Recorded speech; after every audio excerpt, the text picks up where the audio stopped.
Très heureuse de vous retrouver pour un nouveau numéro d'International avec RFI, le journal Le Monde. Comment protéger notre intimité, notre vie privée à l'heure où Internet en sait de plus en plus sur chacun d'entre nous? C'est l'actualité de ces derniers jours. L'Europe vient de mettre en place un bouclier au nom barbare, un dispositif appelé RGPD, Règlement général sur la protection des données, pour renforcer le droit des utilisateurs face aux géants du net. Nous allons notamment décrypter les enjeux avec notre invitée Isabelle Falque-Pierrotin. Elle préside la CNIL, le gendarme français de notre vie privée qui veille à nos droits sur Internet. Mais pour ouvrir ce magazine, je vous propose une chanson, Rien à cacher, interprétée par la Parisienne libérée, une chroniqueuse chanteuse. Écoutez-la avec un complice, Jérémy Zimmerman, qui défend les droits et les libertés des citoyens sur Internet. Nos mails inachevés, l'adresse de notre docteur, notre âge est détaillé, nos relevés de compteur, nos préférences sexuelles, à bien y réfléchir, sont pas si personnelles que l'on veut bien le dire. Rien à se reprocher. Rien à cacher. Rien à se reprocher. Rien à cacher. À part bien sûr notre vie privée, on n'a rien à cacher. À part bien sûr nos petits secrets, on n'a rien à cacher.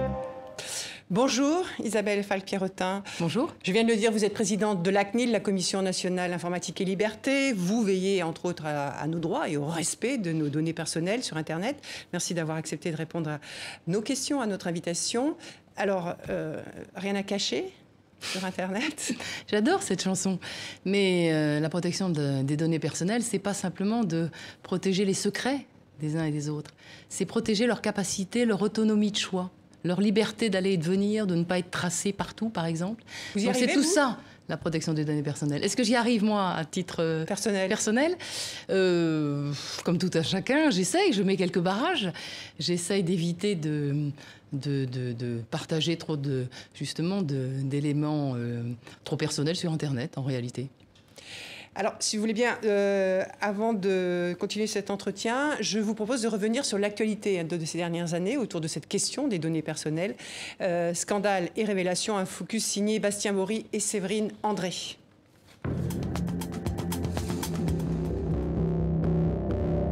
Prisme, 5 lettres et 1,7 million de documents démontrant une surveillance secrète d'Internet et des télécoms par la NSA. L'agence nationale de sécurité américaine où travaillait cet homme, Edward Snowden, employé devenu lanceur d'alerte.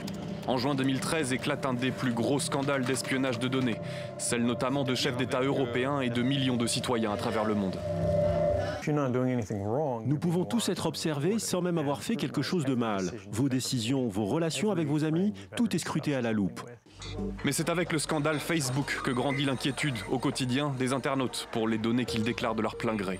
Le géant des réseaux sociaux aurait partagé des informations sur 87 millions d'utilisateurs avec Cambridge Analytica, une société payée en 2016 par Donald Trump pour influencer des électeurs potentiels.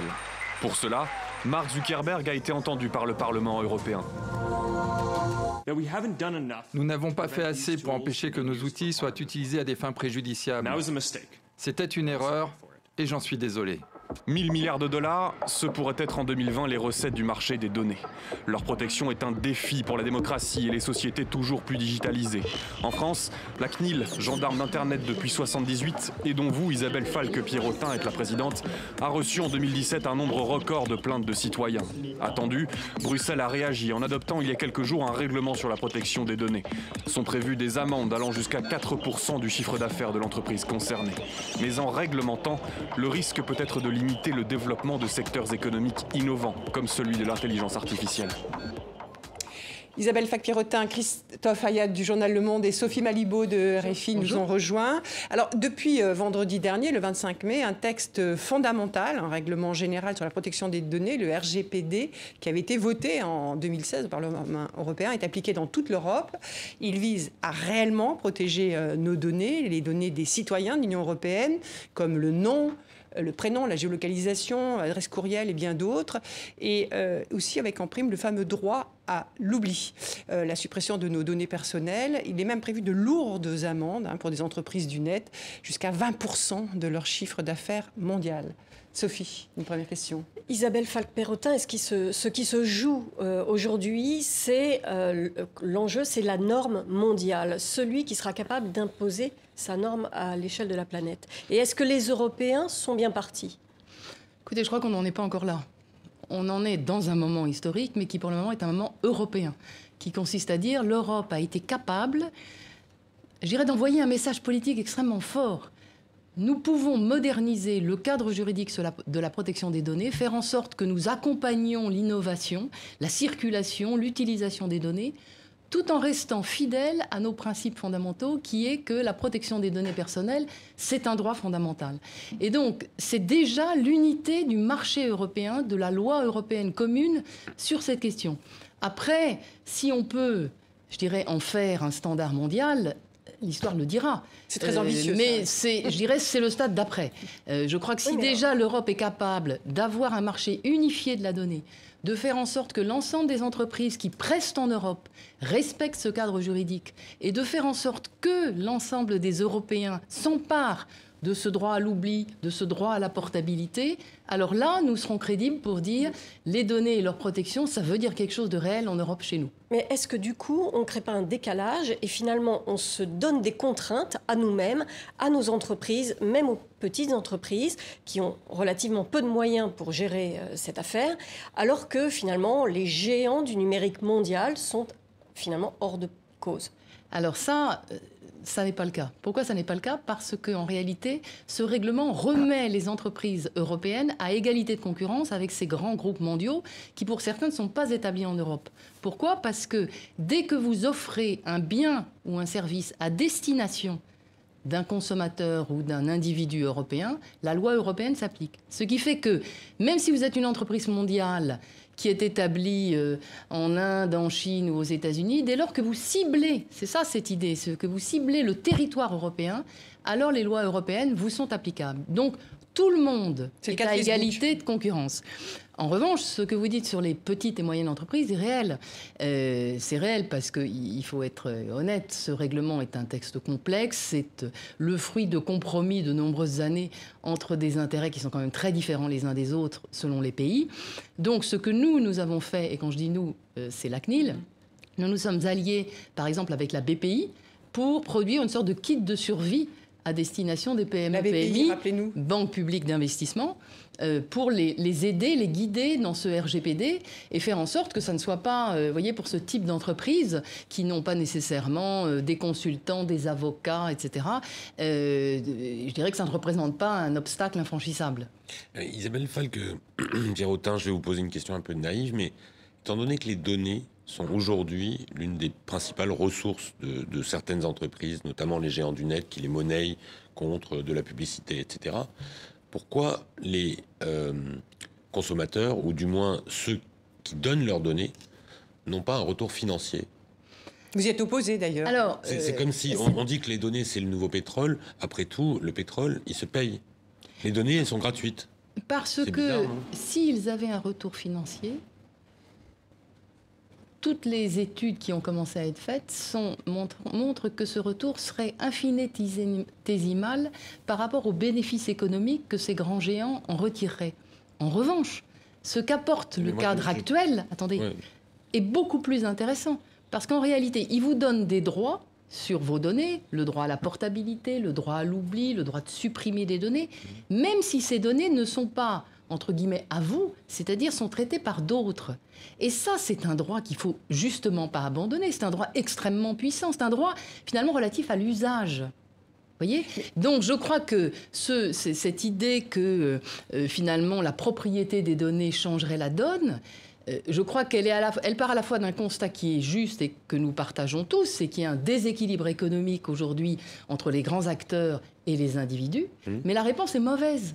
En réalité, la réponse du RGPD est beaucoup plus puissante puisqu'elle consiste à dire, face à ce déséquilibre initial, je vais dans le fond rééquilibrer la relation d'une part en responsabilisant beaucoup plus les entreprises à travers un certain nombre d'obligations nouvelles, de transparence, d'accountability, comme il est dit dans le texte, et les personnes, à la fois à titre individuel et collectif, sont mieux outillées à travers des droits plus puissants. Est-ce qu'on n'est pas quand même dans une modification à la marge? Parce qu'une entreprise comme Facebook, elle n'a absolument pas changé son business model, comme on dit. Son but est toujours de vendre ces informations. C'est comme ça qu'elle se valorise. Donc, à partir de ce moment-là, qu'est-ce qu'on a modifié? Attendez, le RGPD est entré en application vendredi dernier. Oui. Le RGPD offre une capacité nouvelle et considérable d'action aux régulateurs européens, puisque, à la différence des années passées, où la CNIL pouvait prendre une décision sur Facebook, mais avec un niveau de sanction très faible, mais tout ceci était séparé de la CNIL espagnole, irlandaise, etc. À partir d'aujourd'hui, nous pouvons co-décider à 28, c'est-à-dire que les 28 ont une capacité potentiellement de sanction de 4% du chiffre d'affaires mondial. Donc, si vous voulez, pour le moment, rien n'a changé, sauf que nous avons déjà reçu des plaintes sur ces grands acteurs de l'Internet. Max Schrems, que certains d'entre vous connaissent, qui est un Autrichien qui a fait tomber le Safe Harbor, qui était cet accord entre l'Europe et les États-Unis, a déposé un certain nombre de plaintes identiques dans 4 pays européens pour tester justement ce GDPR. Et nous aurons, avec ce GDPR, une capacité d'action au niveau des régulateurs européens qui sera considérable. Donc moi, je crois qu'il est un peu tôt pour dire ça ne change rien.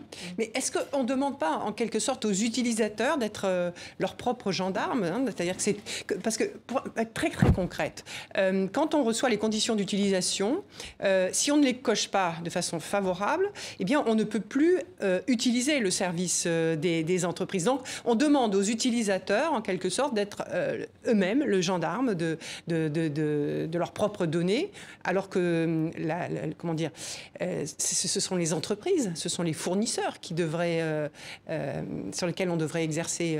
Mais la pratique que vous décrivez, encore faut-il qu'elle soit légale. Et justement, l'objet des plaintes déposées par Max Schrems est de faire tester et apprécier par les autorités de régulation, justement, si ce consentement forcé, take it or leave it, à prendre ou à laisser, est-ce que c'est légal? Est-ce que c'est conforme au RGPD? Par exemple, ça, on va, dans les semaines à venir, France, Allemagne, Autriche, Belgique, expertiser justement auprès de ces acteurs Facebook, Google, WhatsApp et Instagram, si effectivement c'est légal. Finalement, cette nouvelle réglementation, elle deviendra intéressante si il y a des actions collectives. Alors moi, je crois que ce GDPR, effectivement, qui est extrêmement satisfaisant au regard du texte. Le texte lui-même est effectivement très satisfaisant. Maintenant, il faut démontrer que ça marche. Il faut démontrer que ça marche, c'est-à-dire, d'une part, que ça nous met en capacité, nous, régulateurs, de prendre des décisions à 28, le cas échéant, qui soient des décisions exigeantes vis-à-vis de ces grands acteurs de l'Internet, mais pas simplement l'aspect négatif. Il faut aussi que ce texte montre que nous sommes capables de produire de la norme positive. Vous voyez, en matière de protection des données. Je vous donne un exemple. On a beaucoup travaillé en France, nous à la CNIL, sur la voiture connectée. Et nous nous sommes dit, la voiture connectée, c'est un objet d'intérêt absolu pour les utilisateurs, pour les fabricants, etc. Et nous pensons que la protection des données peut être un argument de différenciation concurrentielle. Parce qu'évidemment, entre les constructeurs. Et donc, nous avons établi au niveau français un pacte de conformité que tous les constructeurs, les assureurs, les start-up qui s'occupent de ce sujet ont signé. La question est maintenant de voir, est-ce que ce pacte peut devenir un pacte européen? Et à ce moment-là, le RGPD produit non seulement du répressif, mais aussi, je dirais, de la norme positive pour donner des outils aux entreprises européennes. Et quelle est la dernière instance juridique, judiciaire plutôt, en cas de recours? C'est la Cour européenne de justice? Alors, c'est la Cour de justice de l'UE, ou est-ce que ce sont les cours nationales? Vous disiez alors, ça va dépendre. En France, en Allemagne, etc. Ça va dépendre. Disons que ce qui est nouveau et qui est créé, c'est une nouvelle institution européenne qui est l'EDPB, le board en fait des 28 CNIL européennes, et les décisions de ce board, puisqu'il a la capacité de prendre des décisions contraignantes qui vont s'imposer donc à l'autorité irlandaise, à l'autorité luxembourgeoise, à l'autorité française, ces décisions, le cas échéant, peuvent être contestées devant le juge européen. Mais pour être très concret, qu'est-ce qu'on peut dire aux téléspectateurs et aux auditeurs? Est-ce que l'une des conséquences du RGPD, c'est par exemple que l'on aura moins de... Si on a coché certaines conditions d'utilisation des entreprises auxquelles on a recours, est-ce que ça veut dire qu'on aura moins de publicité sur nos écrans? Je crois que ce qu'il faut dire au consommateur, c'est qu'on lui donne les clés du bateau. C'est-à-dire, on lui donne la possibilité de faire des choix sur les données qu'il veut partager, les données qu'il veut mettre à disposition d'une entreprise pour avoir tel type de service et pas tel autre. Et la situation actuelle dans laquelle il y a une forme de confusion assez commode pour les entreprises sur cette collecte des données et leur utilisation, cette situation, normalement, devrait trouver un terme. Donc, c'est plus de transparence et plus de maîtrise au bénéfice de l'individu. Alors, au-delà du RGPD, on va parler un peu de la CNIL. Hein. Vous êtes né il y a 40 ans, la CNIL, en 1978, en réaction à l'époque à une loi un fichier d'ailleurs, qui avait soulevé beaucoup d'inquiétudes parce que les Français craignaient, ça s'appelait Safari. Safari. Hein. Voilà, Un projet. D'être fiché. Aujourd'hui, comme vous le dites souvent, la CNIL, elle est passée d'un statut de réglementeur de fichiers publics à un régulateur de données. Vous êtes donc garant de ce fameux règlement. Mais alors, la question qu'on peut se poser, c'est comment vous allez faire pour vous respecter ce règlement? Vous êtes l'un des plus petits organismes de régulation d'Europe. Vous êtes 200 personnes. Ils sont 500 en Allemagne, je crois, etc. Vous avez dit que vous étiez arrivé presque à un point de rupture. Est-ce que vous êtes entendu? Alors, je voudrais revenir sur le terme régulateur, parce que vous avez ouvert votre émission tout à l'heure en disant la CNIL est un gendarme. Et un gendarme et un régulateur, c'est pas la même chose. Effectivement, on tient à ce terme de régulateur parce que concrètement, ça veut dire qu'on est campé sur deux pivots qui sont d'un côté effectivement le pivot répressif, je dirais pour dire il y a un texte, il y a un cadre, il doit être respecté, mais de l'autre le pivot de l'accompagnement. Pourquoi? Parce que les données sont au cœur de tout. Des stratégies individuelles, des stratégies d'innovation, des modèles économiques, vous le savez comme moi. Et donc le régulateur, il a pour objectif de trouver des solutions. C'est-à-dire de dire, vous voulez utiliser ces données, eh bien, je vais vous apporter des solutions pour les utiliser conformément à la loi. Alors, comment vous avez apporté je crois que c'est très important. En étant 200, alors que vos homologues en Europe, dans les pays occidentaux développés comme le nôtre, sont bien plus nombreux. Vous avez dit que vous étiez à un point de Bien sûr, on a dit qu'on était en moyenne à peu près la moitié des structures homologues. Alors, d'abord, je n'ai pas définitivement perdu espoir que nos moyens ne soient pas ajustés. Et la négociation budgétaire est en cours en ce moment. Et un petit budget, 17 millions d'euros, je crois. On a 17 millions d'euros, 200 personnes. Effectivement, c'est un peu court pour faire face au RGPD, d'autant que depuis quelques années, on a régulièrement des missions supplémentaires. 5 missions supplémentaires dans les dernières années. Et pour vous en citer une, c'est par exemple le contrôle de la vidéoprotection. Voyez, donc c'est pas des c'est un organisme. C'est que quand même la réglementation, elle a été adoptée il y a 2 ans, en 2016. Maintenant, elle est mise en œuvre. Il y a eu quand même 2 années entières qui se sont écoulées. Dans ces 2 années-là, vous n'avez pas eu d'augmentation substantielle de vos budgets, pas d'augmentation substantielle de vos effectifs? Alors, nous avons une petite augmentation. Mais je dirais pas à la hauteur exactement de ce que nous souhaitions. Comment vous l'expliquez? Comment on l'explique? Je crois que ces questions de protection des données sont des questions qui sont difficiles à communiquer de façon concrète. On le voit bien.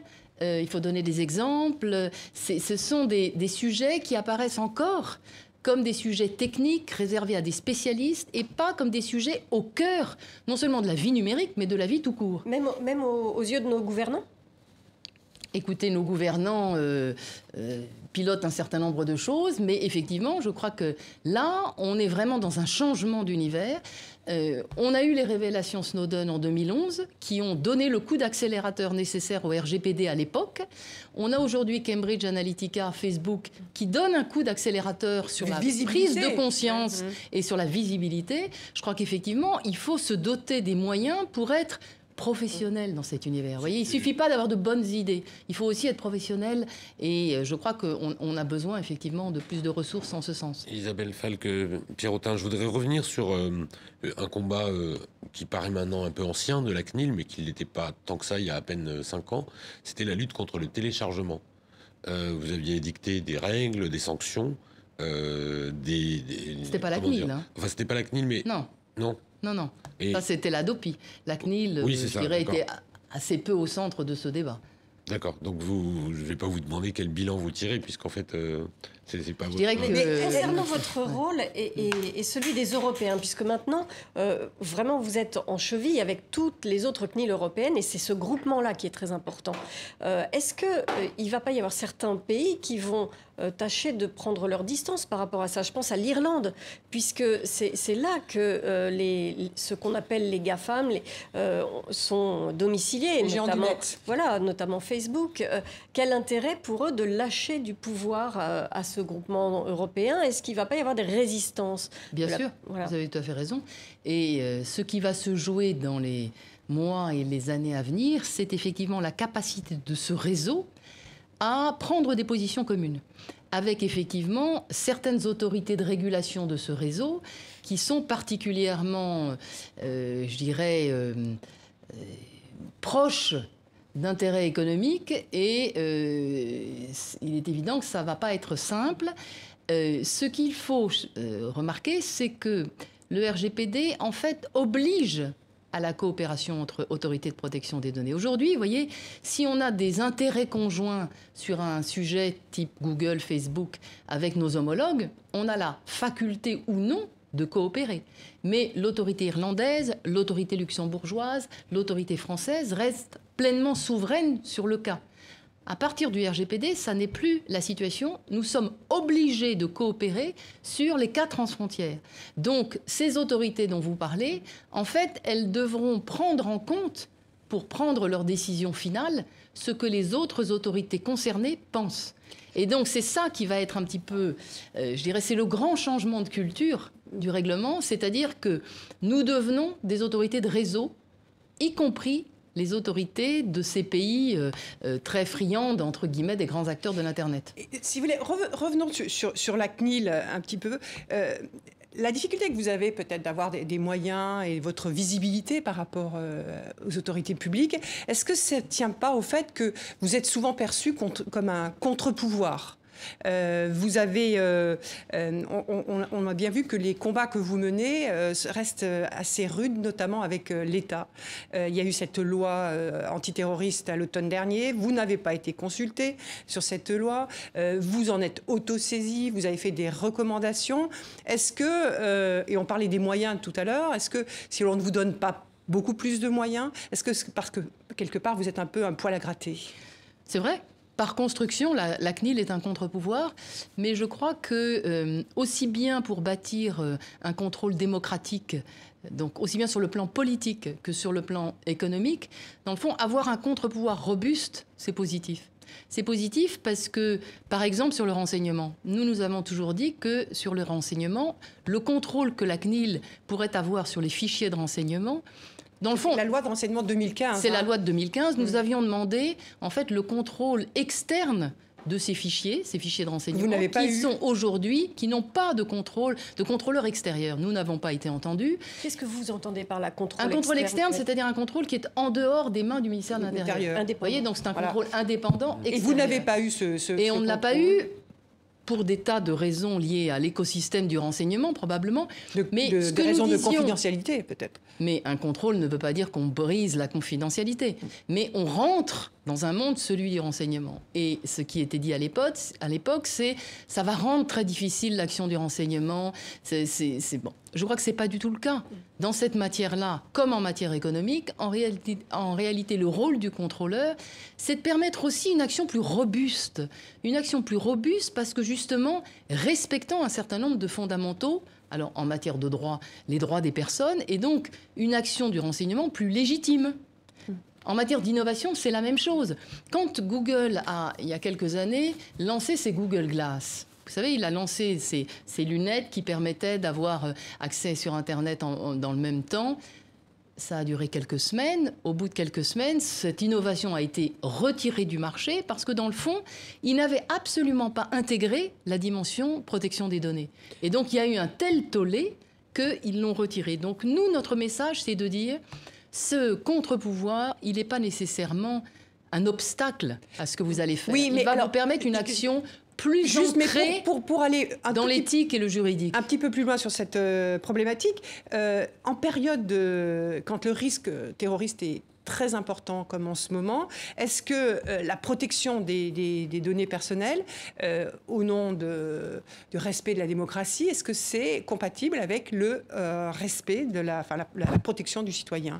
Mais si on suit la logique qui est la vôtre, il faut à terme mettre des drones en face de chaque fenêtre et surveiller en permanence tous les Français. Non, mais je veux dire, c'est bien sûr quelque chose qui...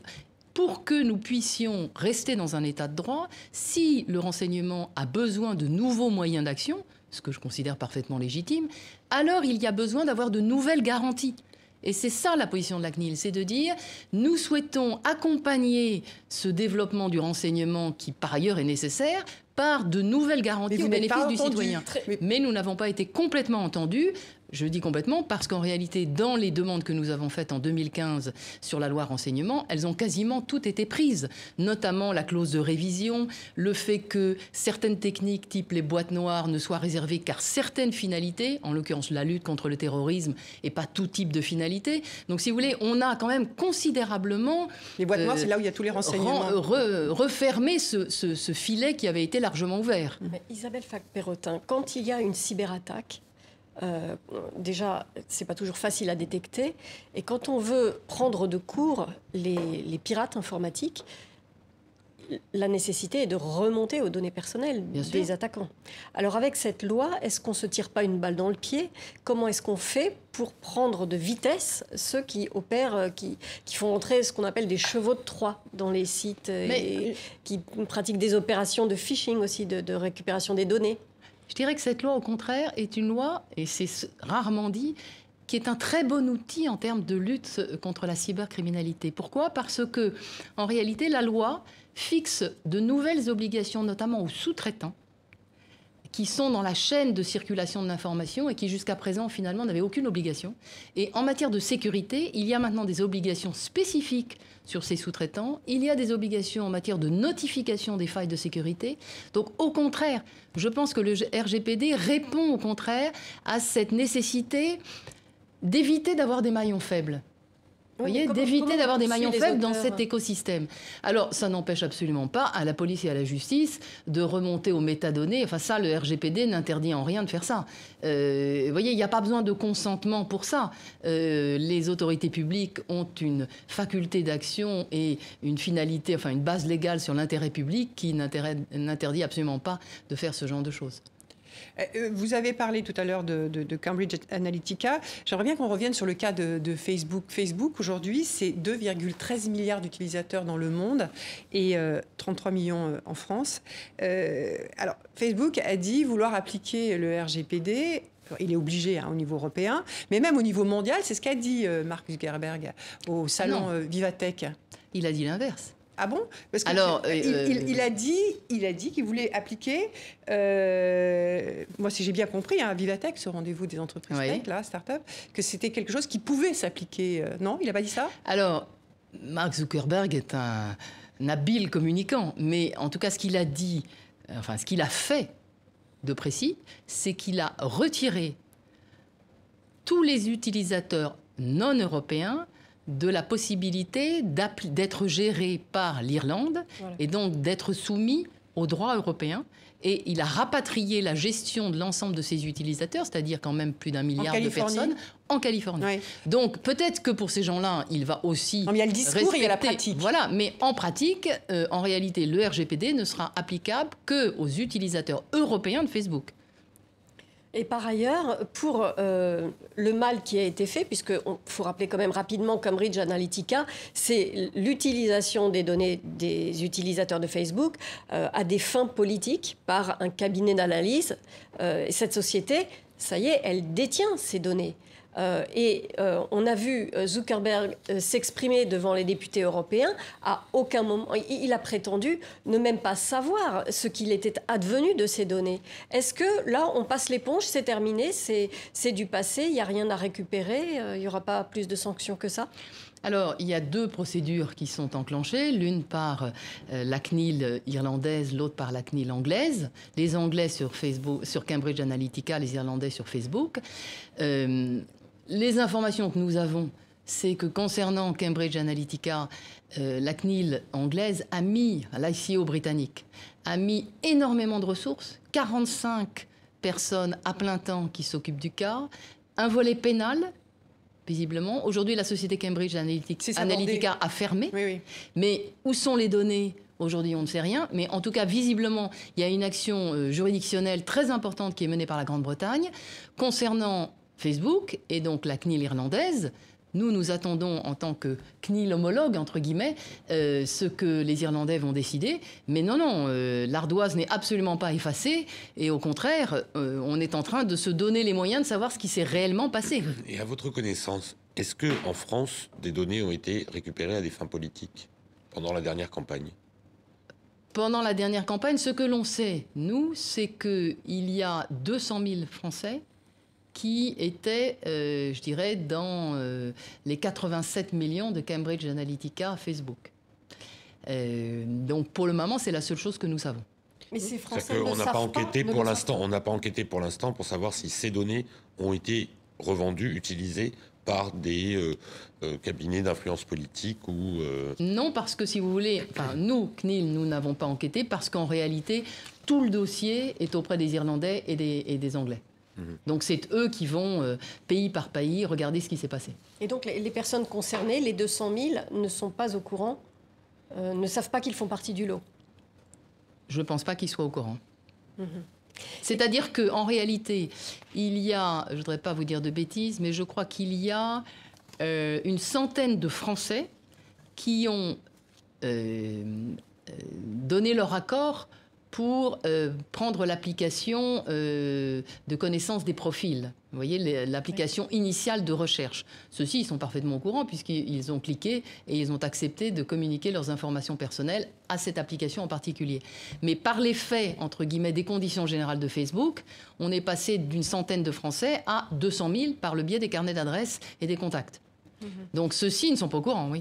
Et par ailleurs, que pensez-vous de la façon dont Mark Zuckerberg, le patron de Facebook, oppose un déni de connaissance il prétend ne pas savoir. Qu'est-ce que vous pensez de ça? Je pense que c'est une stratégie de défense qui est peut-être une stratégie de court terme, mais certainement pas de moyen terme, parce qu'en réalité, les instances sont lancées. Vous pensez qu'il... Je doute de sa parole. Écoutez, je n'en sais rien, très honnêtement, et je crois que c'est pas... en tout cas, nous nous tenons aux faits. Les faits ne vont pas dans ce sens-là, et je crois que ces sociétés doivent se rendre compte que le monde a changé. Le monde a changé, c'est-à-dire que ce qui est attendu de leurs utilisateurs, c'est de la transparence et de la capacité de maîtrise par ceux-ci. Et je crois qu'il faut absolument que ces dirigeants fassent leur changement culturel, parce que sinon, en réalité, c'est leurs clients qu'ils perdront. Mais est-ce que, malgré tout, ce n'est pas plus de la transparence, comme vous dites, que de la réelle maîtrise? Parce qu'aujourd'hui, quand on est utilisateur de Facebook, c'est très difficile de se passer de ce réseau social, parce qu'il sert même à la recherche d'emploi, hein, des choses très, très concrètes. Donc, de la transparence, oui, mais de la maîtrise... Mais je crois que personne n'a dans l'idée que nous allons les uns les autres renoncer à ces services. La seule chose que nous demandons à ces services, de dire ce qu'ils font. Or, jusqu'à présent, ils nous opposaient une sorte de rideau extrêmement gris en disant « nous collectons tout ça pour les besoins du service, pour les besoins de l'innovation ». Eh bien non, ils ont besoin, effectivement, d'ouvrir la porte et de dire un certain nombre de choses. Alors, ça n'est pas parfait, bien sûr que non. Mais on voit bien quand même qu'avec ce nouveau cadre, avec les recours collectifs, avec la capacité d'action maintenant très renforcée des régulateurs, moi je crois vraiment que la donne a changé. Comment vous expliquez l'incapacité des Européens à faire émerger des solutions alternatives. Je parle, je sais pas, d'un Facebook européen où il y a des moteurs de recherche, par exemple, dont tout le monde dit qu'ils sont super, qui marchent très bien, que en plus vos données n'y sont pas stockées, comme c'est le cas de Google. Et puis en fait, personne ne les utilise. Mais moi, je crois que jusqu'à présent, nous souffrions d'un manque absolu, c'est-à-dire l'absence de marché unique de la donnée en Europe. Il y avait des lois françaises, européennes, espagnoles, irlandaises, etc. Aujourd'hui, nous avons un marché unifié de la donnée. Donc tout change. Vous pensez que ça va avoir un effet je crois que c'est un effet considérable. Celui-ci, couplé avec ce fameux critère du ciblage qui remet les entreprises européennes à égalité de concurrence avec leurs compétiteurs internationaux, je crois vraiment que c'est une opportunité. Alors ensuite, il faut que les entreprises s'en saisissent. Mais je crois qu'on a des talents, on a des capacités mathématiques, marketing, de financement en Europe qui ne sont pas différentes de celles des autres pays dans le monde. Donc, je veux dire, allons-y. Parce que pour l'instant, on peut considérer que ces sociétés, ces grandes multinationales, sont dans une situation de quasi-monopole. Bien sûr. Est-ce que la puissance publique ne doit pas être amenée à démanteler cette situation de monopole ? Écoutez, il y a des réflexions qui commencent à se mettre en place autour de finalement les questions de concurrence et l'application du droit de la concurrence sur tous ces grands acteurs. Vous avez vu que Mme Vestager, le commissaire européen à la concurrence, a pris d'ores et déjà un certain nombre de sanctions sur ces acteurs. Je crois que il faut laisser à ce règlement le temps de s'installer, de voir si nous sommes capables, entre guillemets, de prendre au bon toutes ces potentialités, de jouer, le cas échéant, des outils de la concurrence, parce que nous avons des outils à notre disposition. Et puis, vous voyez, c'est pas une guerre anti-GAFA. Je veux dire, il faut remettre quand même les choses... Google, Apple, Facebook... Non, mais parce qu'après, il y aura une guerre... Lui-même dit que c'est pire que les ventes d'armes, que cette... Non, mais les enjeux... On va aussi entrer en guerre contre les Chinois. Et puis, demain, il y aura... C'est d'abord une capacité pour l'Europe de se mettre dans la bataille. Vous voyez, soyons positifs. Alors, l'an dernier, vous avez condamné la CNIL, Facebook, à 150 000 € d'amende pour de nombreux manquements à la loi informatique et liberté. Vous reprochiez à Facebook de ne pas recueillir le consentement express des internautes lorsqu'ils donnaient des informations, etc., dans leur profil. Donc tout ça, c'est réglé normalement avec le RGPD. Mais la décision que nous avons prise l'année dernière, qui est effectivement extrêmement modeste dans son montant... C'était le maximum d'amende. En réalité, les sanctions que la CNIL pouvait donner, c'est 3 millions d'euros. Mais pour des raisons, je dirais, légales, on ne pouvait pas prononcer plus. Mais l'objet de la sanction était exactement celui de Cambridge Analytica. C'est-à-dire le fait que des données collectées pour une finalité sont en fait utilisées par des applications tierces pour d'autres finalités. Donc, est-ce que ce type de comportement avec le RGPD est possible ? La réponse est non, justement, puisque le RGPD impose de demander à l'utilisateur, selon les finalités, soit de consentir, soit à tout le moins d'être informé, soit par le biais du contrat, de donner une base à tout ça. Donc, je crois qu'on va voir si nous sommes capables, et c'est un défi pour les régulateurs européens. Si nous sommes capables de mettre en œuvre les outils nouveaux que nous offre le règlement européen, mais moi je crois, j'ai bon espoir, vous voyez. On connaît ces questions-là. On manquait jusqu'à présent d'un outil juridique pour finalement être entendu. Donc là, vous pourriez mettre une amende qui est effectivement de l'ordre de 4% du chiffre d'affaires mondial de... Plus d'1 milliard ? Plus d'1 milliard. Mais qu'est-ce qui contraint finalement l'entreprise en question à obéir à la sanction, en fait? La menace pécuniaire. Comment l'amende. Quel est le moyen de contrainte dont vous disposez? Je dirais qu'il y a des contraintes médiatiques et puis il y a des contraintes juridiques. Les contraintes médiatiques, c'est la perte d'image absolue si Facebook ou les autres étaient condamnés au titre du RGPD sur une affaire de cette nature. Vous imaginez quand même le séisme médiatique que ça représente pour ces entreprises.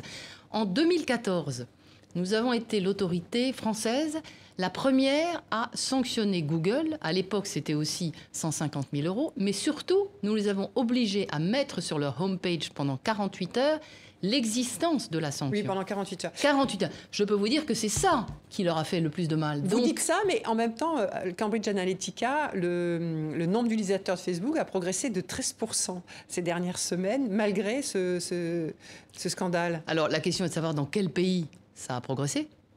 Je doute que ça ait beaucoup progressé en Europe quand même. Oui. Et moi, je reviens des États-Unis et du Canada. Je peux vous dire que Cambridge Analytica a été un séisme politique dans ces pays-là parce que justement, là, pour la première fois, ces questions de protection des données sont sorties un peu du giron des spécialistes pour entrer dans le débat politique et dans le cœur, entre guillemets, de la société américaine, les élections. Et vu la surface internationale... Oui, allons voir le résultat de tout ça. Oui, parce que vu la surface internationale de ces entreprises, si elles perdent sur un marché qui devient un peu plus averti, elles vont facilement compenser avec dans des parties du monde où les gens sont moins avertis. Il y aura toujours un moyen de... Vous avez théoriquement raison. En pratique, ça n'est pas aussi simple que ça, parce qu'en réalité, ce RGPD devient de fait une forme de standard mondial. C'est-à-dire que tous les pays du monde sont en train de regarder ce qui se passe en Europe, de voir comment ça va marcher. Et vous avez le droit à l'oubli qui est étudié actuellement au Japon, le droit à la portabilité qui est étudié actuellement aux Philippines. Donc, nous faisons école sur ces questions-là. Et dans beaucoup de pays, la société civile s'éveille, demande des garanties qui sont équivalentes. Et donc, si l'Europe est capable de dire, non seulement nous avons un bon texte, un beau texte, mais ce texte marche, il apporte les bénéfices escomptés, alors là, je crois qu'on va devenir très convaincant. Alors, sur le droit à l'oubli, c'est quelque chose, parmi les nombreuses plaintes dont vous avez été saisis, qui ont beaucoup progressé d'ailleurs l'année dernière, hein, plus de 8 000, oui. Progression de plus de 9%. Le droit à l'oubli en faisait partie. Comment vous allez faire respecter ce droit à l'oubli? Parce qu'il va concerner l'Europe, mais le droit à l'oubli, comme Internet, son terrain de jeu est planétaire, il ne s'appliquera pas ailleurs? Écoutez, le droit à l'oubli, vous savez, c'est un droit qui est ancien. Hein. En réalité, c'est-à-dire le RGPD, d'Internet, toutes les données... C'est quelque chose qui n'est pas... Alors, ça n'est pas un droit absolu, c'est-à-dire qu'en fait, on peut effacer à certaines conditions. Vous voyez, il y a un équilibre, en fait, à trouver entre le droit des personnes et puis le droit des entreprises, de ceux qui traitent les données. Et il a été complété par ce fameux droit au déréférencement, vous savez, qui a donné lieu à beaucoup de controverses avec le moteur de recherche Google notamment. Je dirais que il est intéressant ce droit à l'oubli parce que, en fait, il montre justement ce que les gens veulent. Être capable de ciseler leur identité numérique à leur façon. Et de pouvoir, dans certains cas, dire, écoutez, moi, je souhaite avoir une capacité d'évoluer. Et ce que j'ai dit... alors que je ne suis pas une personnalité publique, que je n'étais pas dans quelque chose qui est d'intérêt collectif, eh bien, ce que j'ai dit il y a 15 ans, je souhaite pouvoir le supprimer. Et ça, je crois que c'est une liberté que chacun d'entre nous peut avoir.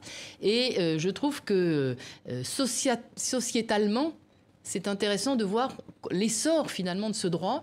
D'ailleurs, avec Google, à faire appliquer, hein, on l'a vu pour les utilisateurs. Parce qu'en réalité, sur le fond, avec cette société Google qui opère beaucoup de déréférencement demandé, sur le fond, on a très rarement finalement de débat de fond. On est assez largement d'accord compte tenu des critères qu'a développé le G29, donc les CNIL européennes sur cette question.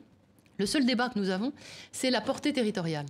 C'est la portée territoriale, et ça, c'est un vrai enjeu. C'est-à-dire, est-ce que vous demandez simplement à être... Enfin, est-ce que vous demandez à être effacé d'un fichier, d'un moteur de recherche, ou bien est-ce que vous demandez simplement à ne plus être visible, par exemple, de l'Europe? Et évidemment, la position de Google, c'est de dire non, on n'efface pas vraiment, vous n'êtes simplement plus visible d'Europe. Ce qui fait que si quelqu'un, un proche, une relation professionnelle, consulte le moteur à partir d'un autre territoire, en réalité, ce que vous souhaitez voir effacé est toujours présent. Et donc, nous avons dit, écoutez, ça n'est pas possible. Vous offrez un service mondial, ce service, et d'ailleurs, vous en faites un argument juridique dans d'autres circonstances. Si vous acceptez le déréférencement, nécessairement, le déréférencement, il est sur l'ensemble de votre service et donc il est nécessairement mondial. Ça, c'est une affaire qui doit être tranchée par le juge européen. Et je crois que ce sera très intéressant en termes de droits et libertés de savoir finalement la position que prend le juge. Il nous reste quelques minutes pour peut-être aborder un autre enjeu auquel vous êtes confrontés, c'est celui de l'intelligence artificielle. On voit bien aujourd'hui que cette intelligence artificielle se nourrit essentiellement, elle est très très très avide des données. Il y a un exemple très récent, il y a 48 heures, une famille aux États-Unis a vu sa conversation enregistrée parce qu'elle avait du Google Home qui était branché chez elle. Cette conversation a été envoyée chez des amis qui ont alerté ce couple en disant on a votre conversation en live. Qu'est-ce que vous pouvez faire, vous ? Parce qu'on voit bien que là, les enjeux sont énormes et puis en même temps, l'intelligence artificielle, c'est quelque chose de très précieux dans le domaine de la santé, dans plein de domaines comme cela. Alors, moi, je trouve que l'intelligence artificielle, c'est un peu la quintessence du numérique. C'est-à-dire que c'est à la fois la quintessence de la puissance de feu de ces outils, et effectivement, c'est fabuleux dans plein de domaines, mais c'est la quintessence aussi potentiellement de l'obscurité, de la boîte noire. Donc nous avons travaillé... Et de la surveillance. Alors, peut-être dans certains cas. Nous avons beaucoup travaillé en 2017 sur cette question. Nous avons notamment organisé un débat public dans tous les champs qui étaient concernés par l'utilisation de ces nouvelles techniques d'intelligence artificielle. On a rendu un rapport à la fin de l'année. Et ce que l'on voulait, le message principal en tout cas que nous voulions passer, c'est de dire... Nous sommes tout à fait capables, nous, Européens, de nous battre à égalité de concurrence avec les Chinois, les Américains, enfin tous ceux qui sont très présents dans le débat actuellement sur l'AI, enfin l'intelligence artificielle, à condition que nous valorisions ce que nous savons spécialement bien faire, c'est-à-dire cet ancrage éthico-juridique. Parce que, dans le fond, l'intelligence artificielle, même en Chine, on dit les Chinois n'ont pas de la vie privée, c'est pas important pour eux. C'est faux.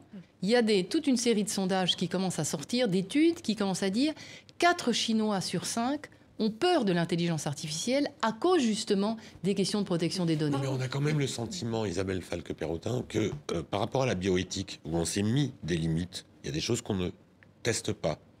En intelligence artificielle, du moment que c'est informatique, etc., il y a peu de choses qu'on s'interdit. Et notamment, je pense à la question de la voiture connectée, vous en parliez. La voiture connectée, c'est super, mais c'est quand même le jour où vous pouvez accéder à la boîte noire, enfin au système central de la voiture connectée, vous faites le plus grand attentat de l'histoire de l'humanité. Bien sûr. Si vous décidez de couper tous les freins en même temps, par exemple.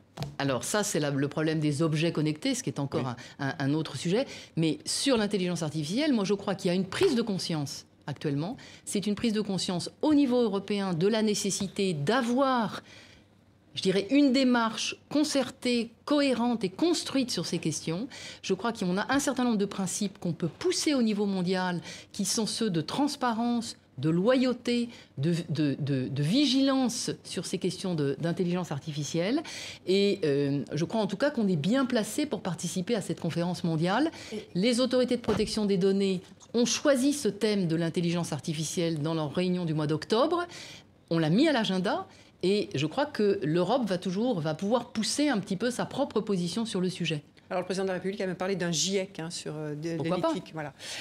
Nous arrivons, Isabelle Falque-Perrotin, à la fin de cet entretien. Merci beaucoup d'avoir répondu à nos questions et d'avoir accepté notre invitation aux questions de Sophie Malibaud de RFI et de Christophe Ayad du journal Le Monde.